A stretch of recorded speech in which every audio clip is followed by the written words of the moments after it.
मंत्र जाप से वर्तमान जीवन के दुख तकलीफ कम होती है या अगले जन्म के? अरे पूछो मत। इसलिए कह रहे हैं कि अगर कहेंगे तो विश्वास नहीं होगा, तो इसलिए हम कहा पूछो मत। अगर हम कहते हैं कि दुख मिट जाता है तो आप अंगुली हमारे ऊपर उठा दोगे। तो अगर कहो कि मंत्र जपने से आप क्या दुख मिट जाते हो, अगर हम कहते हैं हाँ, तो आप कहोगे आप ही भोग रहे हो, अभी तक क्या मंत्र नहीं जप पाए क्या? बात यह है कि पूर्व जो प्रारब्ध निश्चित हो गया है उसे भोगना पड़ेगा।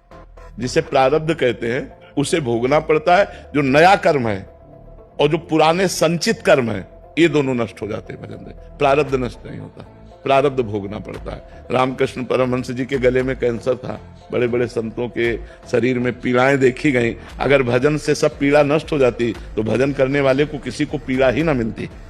आप विचार करके देखो, जितने बड़े बड़े संत या कोई भी भगत है, पीड़ा से युक्त पाया जाता है, क्योंकि उसके प्रारब्धों का नाश होता है।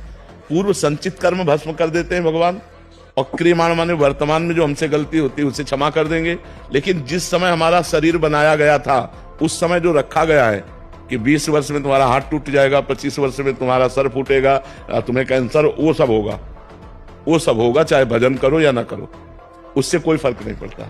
तो ये बात हिम्मत करके, हाँ ये जरूर है कि भगवान थोड़ा सहने की सामर्थ्य दे देते हैं, सहने की सामर्थ्य देते हैं कि उसी को हम रो के काटें या उसी को हंस के काटें। तो जब हम भजन में चित्त जोड़ते हैं तो थोड़ा आनंद में जीवन होता है, लेकिन भोगना पड़ता है। अवश्य में वो भोक्तव्यम कृतम कर्म शुभाशुभम, भोगना पड़ता है, इसीलिए सबको भोगना पड़ता है। इसीलिए कहा जाता है डरो पाप कर्म मत करो, क्योंकि कर्म बन गया तो भोगना पड़ेगा।